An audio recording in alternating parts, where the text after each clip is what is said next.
Hello, beautiful people. Thank you for popping down to see what's happening down on the farm. Well, you know how Adrian and I love preserving our food.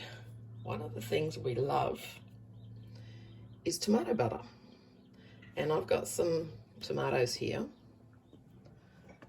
that are a bit past their use by date, but I can still make a tomato butter out of it. And I've got this capsicum that I don't know, half might be all right. Who knows? So what's tomato butter? It's yum, that's what it is. So this is one that I made last year. It's our last jar, so I need to make some more because we love it on steak and potatoes. And can Adrian put in a saving grace for his reputation? what? Only reason why I harvested this capsicum was because I saw a sunburn there and I didn't want it to go to waste. Okay. So this one I made last year. So it's got basil, thyme and garlic in with the tomatoes. So yes, I can understand my shorthand. And this has been opened and in the fridge for, I don't know, about 6 weeks. So it's looking pretty good. There's lots of tomato seeds in there. It's not mold, it's tomato seeds. Okay, so we need more. So as you know, we like preserving all our stuff. Don't like anything going to waste.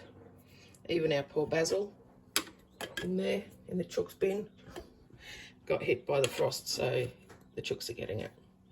So I'm just going to go through, chop up all these tomatoes, see what I can salvage, and I'll be back with you. Okay, didn't get much wastage at all out of those tomatoes and the capsicum, which is great. So I'm going to throw in, I don't know, tablespoon of basil, yeah, no, yes, basil. Where is my head today? Basil? Basil? Basil? Then I've got some beautiful fresh thyme from out the front. Gives it a really nice taste with this. And some garlic. Gotta have garlic. So you just put in as much or as little you want. We love lots of garlic, so it gets a lot. And then just some salt and pepper to taste.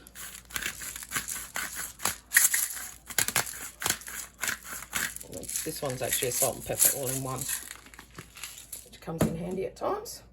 And then I just put a tiny little bit of water in the bottom of it, stick that on the stove, leave it on a simmer for an hour or until the tomatoes and everything are really soft and smushy. And I'll be back with you when I do that. Well, there you go. It's been cooking for about an hour. Now it's time to add the butter. And yes, it is tomato butter, so there's a lot of butter. I've got about, that's 380 grams of butter. Don't know how much I'm going to use yet, but it'll thicken up into that beautiful yumminess. And it's not like you use much at a time. It's, you know, a teaspoon or something on your steak. So I'll just get all this butter melted in, and because you don't want to stand here for ages watching me do this, do you? Or is it meditative? So I get this butter in and I'll show you the next steps. Okay, the butter's all melted in. So it looks very runny, but remember, it's butter. It will go hard in the fridge. All right, grab yourself a stick blender and blend this little baby up.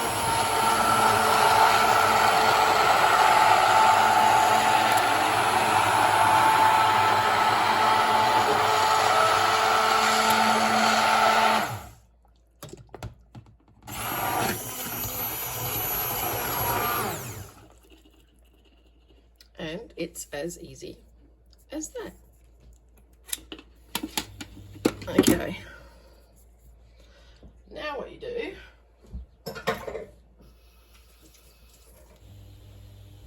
as you know, we can. Now I can the way I was taught, which is oven canning. We don't can for extra long time because we have a veggie garden, and basically I can for us to preserve the food we've grown to do us through winter, etc. But we can grow year round mostly. So yes, I oven can, which I'll show you. I know there are experts out there that do the water bath canning and the pressure canning for extra long storage. That's not my jam. This is just, you know, probably 2 years is the longest. And being in Queensland, I store everything in my fridge downstairs because our temperature ranges are stupid. And if I even pressure canning or whatever, it wouldn't work. So I have my canning jars up there. Oh, hang on. There are my canning jars. I've just put them in the oven for 15 minutes on 180 and let them cool down in the oven. And my rings and lids, I actually have sterilizing in some Milton's solution. If anyone doesn't know what Milton's is, it's used on baby bottles. So it sterilizes and it doesn't rust the lids either. So all you do is turn your stove off and fill your jars. And hopefully I've sterilised enough jars. I've gone for the little ones this time because I'm not doing a big batch and I'm not using the big oven, I'm using my air fryer. So I normally fill up to about there, get some headspace.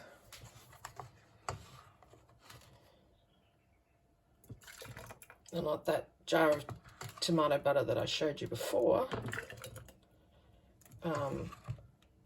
I did that last July.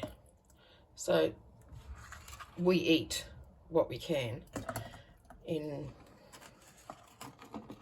12 months. I think some of my pasta sauces and that downstairs are a bit older. Okay. Well, Adrian will be happy. There'll be enough for a jar to go into the fridge to use because it's only a little jar. I guess he can handle it. All right, let's tip this in, make it easier.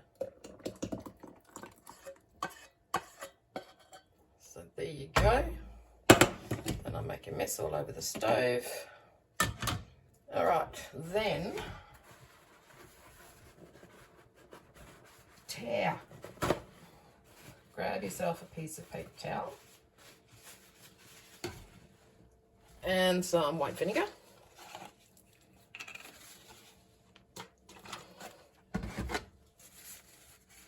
And then just wipe over so you've got nothing on your tops before you put the lids on. Don't put it over there, Viv. Whatever you do.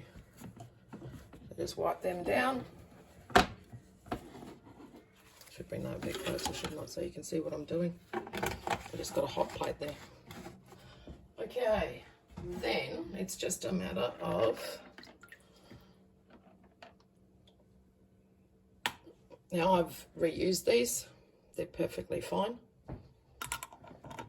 All my jars do get sterilised in the dishwasher before I put them away, and then I always put them in the oven again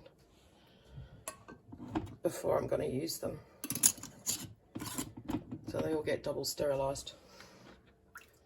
But I'm like that. I guess that's what happens when you work in a mortuary for 20 years. you get pedantic about sterilisation. Okay, so, oh, too tight. So I just do it finger tight, not tight, tight.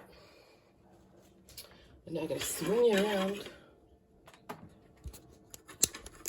You're going to be able, there you go. That's my air fryer. You're going to turn on now. All right. So, because these are the only ones that fit, this size jar, it's the only ones that fit in there. I think one of them actually has measurements on it. I never check to see how much they hold. No measurements. Oh no, quart jar, whatever it is. So just make sure your lids aren't too tight. And then I just pop them in there for 20 minutes.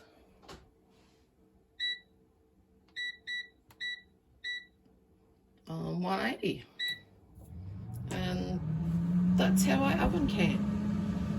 Works for me. But as I said, for longer term storage, please go over to the channels that know what they're doing about water bath canning and pressure canning.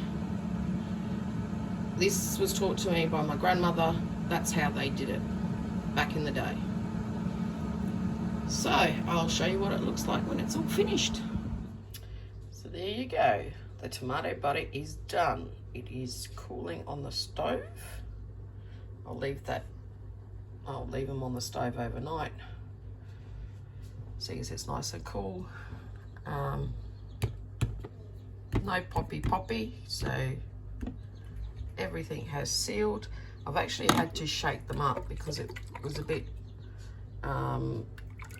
too much liquid in the tomatoes. But if you shake them up while they're cooling, it all mingles in together. So there you go. That's my tomato butter.